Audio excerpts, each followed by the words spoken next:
नमस्कार दोस्तों। राजस्थान के नए यूडीएच मंत्री का एक वक्तव्य न्यूज़ चैनल पर देखने को मिला, जिसमें उन्होंने यूडीएच मंत्री साहब ने कहा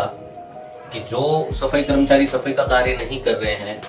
उनका वेतन रोका जाए। मैं आगे आपसे ये निवेदन करना चाहता हूँ, यूडीएच मंत्री साहब, मेरा वीडियो ये आप तक पहुँचे, मैं आपको बाकायदा चिट्ठी भी लिखूंगा। मैं आपसे ये निवेदन करना चाहता हूँ कि पूर्व राजस्थान सरकार जो थी उसमें सफाई कर्मचारी की भर्ती को लेकर एक विज्ञप्ति निकली थी और चूंकि आचार संहिता लग गई थी इसलिए वो भर्ती रुक गई थी। मेरा आपसे निवेदन है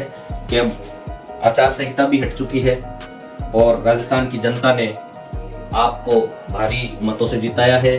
भाजपा की सरकार बनी है राजस्थान में। अब मेरा निवेदन ये है कि जल्द से जल्द सफाई कर्मचारी भर्ती का जो कार्य है उसे पूरा करवाया जाए, उसमें कोई देरी नहीं हो, क्योंकि सफाई कर्मचारी की जो ये भर्ती है उसमें वाल्मीकि समाज के वर्ग के जो गरीब तबके के लोग हैं उन्होंने बहुत इसमें पैसा लगाया है, बहुत इसमें आवेदन भरने में या फॉर्म कंप्लीट करने में, इनके जो डॉक्यूमेंट्स वगैरह हैं जो इनकम्प्लीट थे उनको पूरा करने में और इनका काफ़ी पैसा लगा है। अगर राजस्थान सरकार वापस रिपीट होती तो हम लोग उन्हें भी कहते कि इस भर्ती को जल्द से जल्द करवाया जाए। अब चूंकि सरकार आपकी है तो हम ये निवेदन आपसे कर रहे हैं, उस प्रक्रिया को आप जल्द से जल्द पूर्ण करवाएं। और मैं इस ओर भी आपका ध्यान आकर्षित करना चाहता हूं कि सफाई कर्मचारी की जो भर्ती है उसमें वाल्मीकि समाज को प्राथमिकता देने का आप विशेष ध्यान रखें, क्योंकि आप जानते हैं कि राजस्थान ही नहीं पूरे देश में सफाई का काम जो है पारंपरिक दृष्टि से जो है सफाई का कार्य वाल्मीकि समाज के लोग करते हैं। सफाई कर्मचारी की भर्ती में वाल्मीकि समाज को प्राथमिकता देने की बात पूर्व जो राजस्थान सरकार थी उसमें कई विधायकों ने विधानसभा में आवाज उठाई थी, जिसमें मुख्य रूप से शांति धारीवाल जी, जेपी चंदेलिया जी, डॉक्टर कृष्ण पूनिया जी, संयम लोढ़ा जी, इंद्रराज गुर्जर जी, रफीक खान जी, पानाचंद जी मेघवाल साहब, ज्ञानचंद जी पारक, अनिता जी बधेल व अन्य कई लोगों ने समय समय पर सफाई कर्मचारी भर्ती में वाल्मीकि समाज को प्राथमिकता देने की बात कही है। आप अगर पूरे देश का डेटा उठाकर देखेंगे तो आप ये पाएंगे कि सेप्टिक टैंक में जो गटर की सफाई करने के दौरान अधिकतर जो है वो मरने वाले जो होते हैं वो वाल्मीकि समाज के होते हैं। अब क्योंकि 2x2 का फंडा चल चुका है, पूरे सभी को इसके बारे में सूचना है, तो अधिकतर लोग इसकी तरफ इसलिए आकर्षित होते हैं कि 2x2 चलेंगे और किसी को 2-4-5 हजार रुपए दे देंगे, अपन घर बैठेंगे और सफाई का कार्य कोई और करेगा। तो ये चीज चलने वाली नहीं है। मैं सफाई कर्मचारी आयोग का पूर्व उपाध्यक्ष भी हूँ, अनुसूचित जाति आयोग का पूर्व उपाध्यक्ष भी हूँ, और मैंने मेरे सरकार में रहते हुए इस मुद्दे को बार बार उठाया है, बार बार पत्राचार किया है, बार बार अधिकारियों से मिला हूँ, बार बार मंत्रियों से मिला हूँ, और मैंने मेरे प्रयासों में कोई कमी नहीं रखी है। अब सरकार आपकी है तो मैं अब फिर से आपसे भी यही निवेदन करूंगा कि सफाई कर्मचारी भर्ती में आप जो प्राथमिकता है वो वाल्मीकि समाज को ही देवे, इस बात का विशेष ध्यान रखें। उसका कारण आप जानते हैं खुद ही, क्योंकि आज जो आपके न्यूज़ चैनल में यूडीएच मंत्री साहब ने क्या कहा, यही कहा कि उनको शिकायतें मिल रही है कि लोग सफाई का काम कर नहीं रहे। तो मैं आपको ये बताना चाहता हूँ, मूल पद पर कार्य करने के लिए डीएलबी ने कई आदेश निकाले, कई आदेश। 23 अक्टूबर 2012 को आदेश निकाला, 19 जुलाई 2018 को आदेश निकाला, 9 अगस्त 2018 को आदेश निकाला, 19 अगस्त 2020 को आदेश निकाला, 29 जुलाई 2021 को आदेश निकाला। लेकिन बस आदेश निकाला, आज तक मूल पद पर जो ये सख्ती से आदेश निकलते हैं इस पर आज तक कार्रवाई नहीं हुई है, और इन आदेशों पर कार्रवाई नहीं होने की वजह से आज भी जो सबसे वाल्मीकि समाज जो एससी कास्ट में भी सबसे निचले तबके में जिनकी स्थिति है, आर्थिक रूप से देख लो आप, उनकी शिक्षा के स्तर से देख लो, सामाजिक स्तर पे देख लो, राजनीतिक स्तर पे देख लो, आप खुद देखें कि राजनीतिक दृष्टि से भी वाल्मीकि समाज के कितने मंत्री हैं, कितने विधायक हैं, आप खुद इस बात का आंकड़ा आप खुद निकाल सकते हैं। मैं विशेष तौर से राजस्थान की बात कर रहा हूँ। तो दोस्तों राजस्थान में तो वाल्मीकि समाज की स्थिति बहुत ही ज्यादा दयनीय है, बहुत ही ज्यादा खराब है। मैं आगे आपको दिखाऊंगा विभिन्न समाचार जो न्यूज वेबसाइट्स है उन पर कई लेख छपे हैं, कई लेख हैं, उसमें कई आंकड़े आपके सामने आएंगे। 25 सितंबर 2018 की एक न्यूज वेब लिंक है जो अभी आप देखेंगे। राष्ट्रीय सफाई कर्मचारी आयोग ने आंकड़ा उस समय दिया था 2018 में, वो दिया था 666 लोग जो है वो सीवरेज टैंक की सफाई करते हुए मरे हैं। जबकि सफाई कर्मचारी आंदोलन जो कि एक एनजीओ है, उन्होंने कहा कि 1900 से लेके 2018 वो जो न्यूज जिस दिन की थी उस दिन तक 1760 मौत सीवरेज टैंक में सफाई करने के दौरान हो चुकी है। ये आंकड़ा उन्होंने बड़ी मेहनत करके जुटाया होगा, लेकिन मैं समझता हूं कि कहीं ना कहीं हम इससे फिगर ऊपर ही मान के चलते हैं। लेकिन इन 1760 में भी अगर आप कैलकुलेट करेंगे, अगर आप एनालिसिस करेंगे, तो आपको ये निष्कर्ष पे आएंगे कि इसमें भी अधिकतर जो मरने वाले लोग हैं वो वाल्मीकि समाज के ही होंगे। मोदी जी टॉयलेट बनाने पर करोड़ों रुपए खर्च कर रहे हैं, स्वच्छता अभियान में करोड़ों रुपए खर्च कर रहे हैं, लेकिन उसका क्या फायदा है जब जो सफाई सैनिक है वो सफाई सैनिक तो गटर में मर रहा है। सेफ्टी टैंक साफ करने के दौरान जो सफाई कर्मचारी की जो मौत होती है उसमें वाल्मीकि समाज का ही व्यक्ति होता है, अन्य समाज के लोग सफाई का कार्य नहीं करते हैं, भर्ती में भाग लेते हैं, यहाँ वहां से आवेदन कर देते हैं, फिर राजनीतिक या प्रशासनिक पावर लगाकर अपना ट्रांसफर अपने निवास स्थान पे करवा लेते हैं। इस पर रोक लगनी चाहिए। प्रधानमंत्री जी केवल एयरपोर्ट का नाम वाल्मीकि समाज वाल्मीकि जी के नाम से रखने से नहीं होगा, या सफाई कर्मचारी के पांव धोने से नहीं होगा। सफाई कर्मचारियों का भला तब होगा जब केंद्र सरकार, मोदी जी और राज्य सरकारें मिलकर विशेष तौर पे इस समाज के हित का कुछ सोचेंगे। दोस्तों, सफाई कर्मचारियों को यदि राज्य स्तरीय दर्जा मिल जाए, यानी राज्य कर्मचारी का अगर दर्जा मिल जाए, तो उनकी काफी समस्या सॉल्व हो सकती है। एक एनजीओ है सफाई कर्मचारी आंदोलन और मैनुअल स्क्वेंजिंग रोजगार निषेध और पुनर्वास अधिनियम 2013 और सुप्रीम कोर्ट के 20 अक्टूबर 2013 के अनुसार सेप्टिक टैंक में सफाई करवाना दंडनीय अपराध माना गया है। इसमें 10 लाख का प्रावधान था जो कि मृतक के परिजनों को दिया जाना था, और जो इसके लिए जिम्मेदार है उसे 2 साल की सजा और 2 लाख रुपए जुर्माना का प्रावधान रखा गया था। लेकिन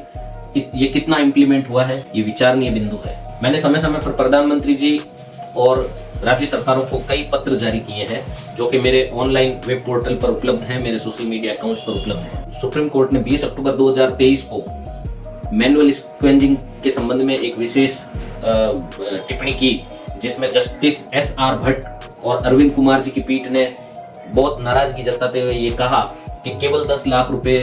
जो सफाई कर्मचारी के परिजनों को दिया जाना ये पर्याप्त नहीं है, उनको 30 लाख रुपए मिलने चाहिए, और जो इसमें स्थायी विकलांग हो जाते हैं सेफ्टी टैंक की सफाई करते हुए उनको 20 लाख रुपए मिलने चाहिए, और जो अन्य है अस्थायी रूप से जो विकलांग होते हैं उन्हें 10 लाख रुपए मिलने चाहिए। लेकिन मेरा व्यक्तिगत ये कहना है कि 20, 30, 10 लाख रुपए से कुछ नहीं होगा।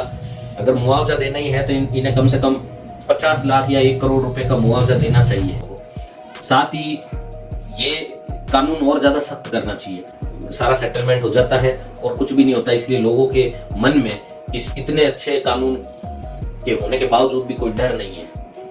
तो इस पर है जो केंद्र सरकार को, राज्य सरकार को काम करना चाहिए। राष्ट्रीय सफाई कर्मचारी आयोग जो कि एक राष्ट्रीय स्तर का आयोग है, उसको संवैधानिक दर्जा प्राप्त नहीं है। जैसा कि अनुसूचित जाति आयोग जो राष्ट्रीय स्तर का है उसको जो दर्जा मिलता है वो दर्जा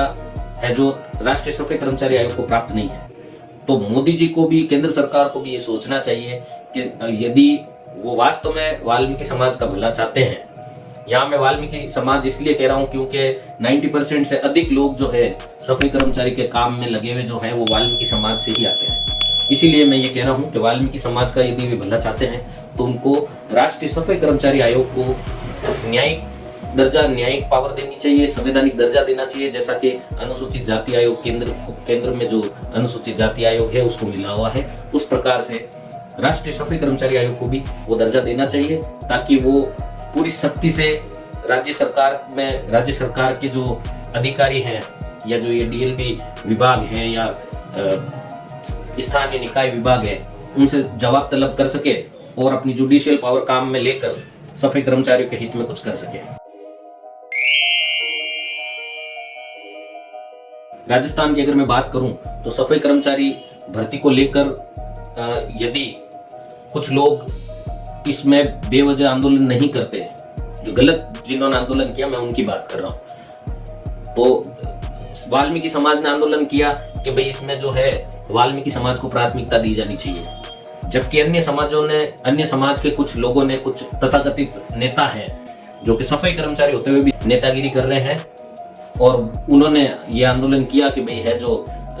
इसमें सभी को लिया जाए।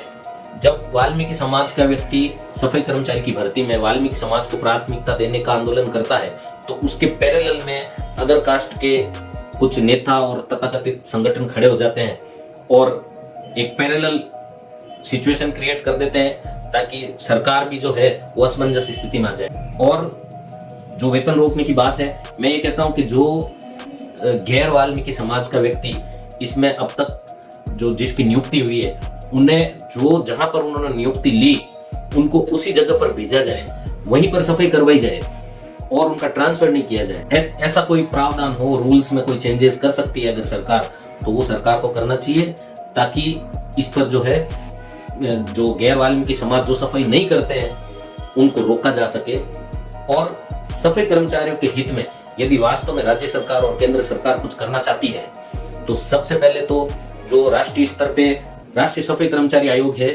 और राज्य स्तर पर जितने भी राज्य स्तरीय सफाई कर्मचारी आयोग है और अनुसूचित जाति आयोग है, उन सबको संवैधानिक दर्जा मिलना चाहिए, उन सबको न्यायिक पावर मिलनी चाहिए, तभी इनका कुछ भला हो पाएगा, तभी वो अपनी पावर्स काम में ले पाएंगे और इनका कुछ कल्याण कर पाएंगे। साथ ही केंद्र सरकार को, राज्य सरकार को सफाई कर्मचारी वर्ग से, स्वच्छकार वर्ग से जो वाल्मीकि समाज के लोग हैं, क्योंकि इन्हीं वाल्मीकि समाज के सफाई कर्मचारी वर्ग के लोगों का शिक्षा का स्तर, राजनीतिक स्तर, सामाजिक स्तर, आर्थिक स्तर से ये पूरी तरह से बिल्कुल नेस्तनाबूद है, बिल्कुल इनकी हालत खराब है। इसीलिए सरकार को इनको अलग से आरक्षण की सुविधा दे, ऐसी मेरी राय है। वो कैसे करना है, कैसे नहीं करना, उसका आप विश्लेषण करवाइए अपने अधिकारियों से, और इस कार्य में जो इस सब्जेक्ट से जो रिलेटेड लोग हैं उनसे विश्लेषण करवाकर, और स्वच्छकार वर्ग के लिए अलग से आरक्षण के लिए सरकार को विचार करना चाहिए, सोचना चाहिए।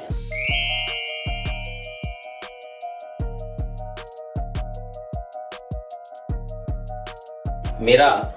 एक इंटरव्यू हुआ था द वायर से, जो पत्रकार मैडम श्रुति जैन मैडम ने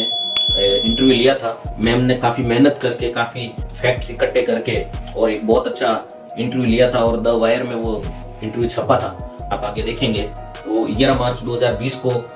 द वायर में छपा था, उसकी डिटेल देखेंगे। और सफाई कर्मचारियों से संबंधित कुछ वेबसाइट्स पर उपलब्ध जो जानकारियां हैं उसे भी मैं आगे आपसे साझा करूंगा। तो दोस्तों,